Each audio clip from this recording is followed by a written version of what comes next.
Hallo und herzlich willkommen auf meinem Kanal. Ich freue mich, dass ihr wieder dabei seid.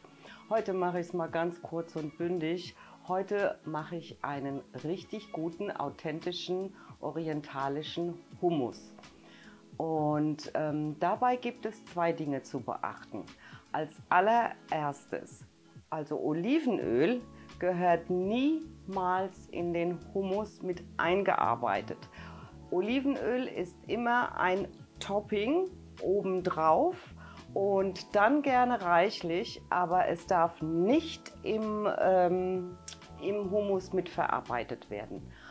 Als zweites, was noch ganz besonders wichtig ist, kauft wirklich gutes Tahin. Also kauft eine gute Sesampaste.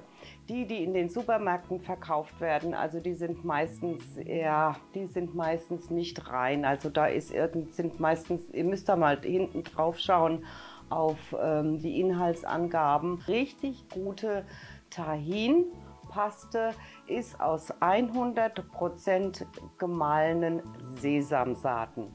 Und das bekommt ihr am besten im türkischen Gemüseladen oder in orientalischen Läden. Da müsst ihr mal gucken und ich verlinke auch euch unten dieses Tahin, was ich immer ganz gerne verwende. Und da könnt ihr ja mal schauen, wenn ihr es da bestellen wollt.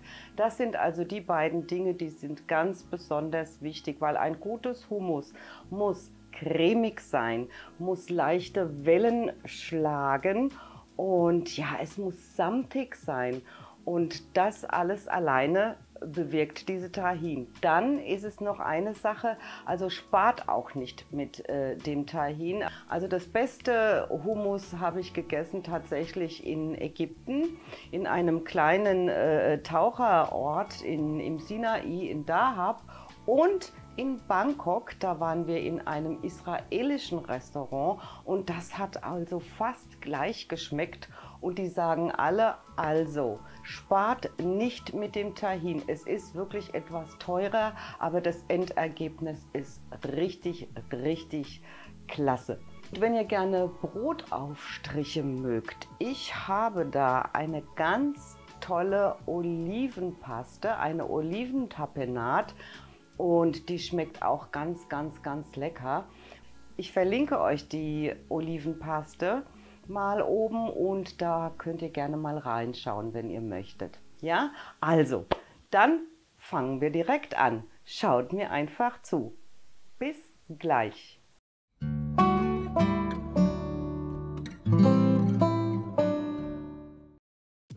Los geht's mit dem leckeren Hummus. Ihr braucht 250 Gramm Kichererbsen aus dem Glas, aus der Dose oder auch selbst gekocht, 150 Milliliter kaltes Wasser, 2 Knoblauchzehen, Saft von einer Zitrone, einen halben Teelöffel Salz, einen halben Teelöffel gemahlenen Kreuzkümmel oder mehr, je nachdem wie ihr es wollt, und 200 Gramm richtig gute Tahin.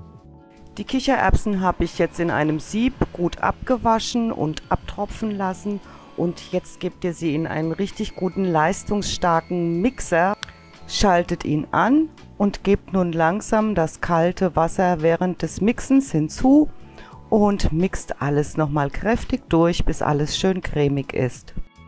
Dann gebt ihr den Knoblauch hinzu, die Zitrone, also den Saft der Zitrone, das Salz und den Kreuzkümmel und mixt alles so lange, bis eine richtig cremige, ja, Soße-Masse entstanden ist.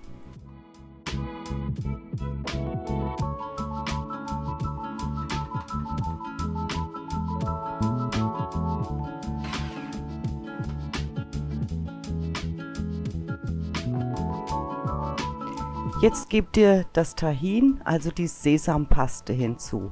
Also wenn ihr ein richtig gutes Hummus machen wollt, dann sollte das Mischungsverhältnis zwischen den Kichererbsen und der Tahin 1:1 sein. Also je mehr Tahin und je mehr die Sesampaste der Anteil ist, umso besser und cremiger und fluffiger und schmelzender wird das Hummus.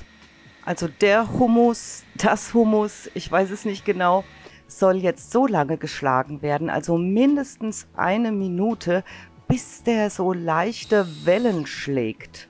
Und ja, deswegen solltet ihr einen leistungsstarken Mixer oder eine leistungsstarke Küchenmaschine verwenden, weil die sonst vielleicht heiß laufen würde. Oder ihr macht halt immer kleine Pausen zwischendurch. Wenn es euch zu dick geraten ist, dann könnt ihr gerne noch etwas Wasser dazugeben und weiterschlagen. Bei mir hat jetzt noch ein bisschen Salz gefehlt. Ich salze nach und mixe das Ganze nochmal durch.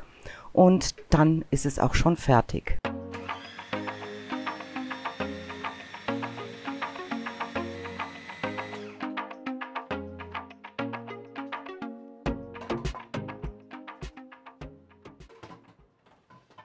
So sollte euer fertiges Hummus dann aussehen.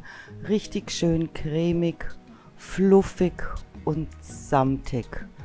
Ganz, ganz lecker.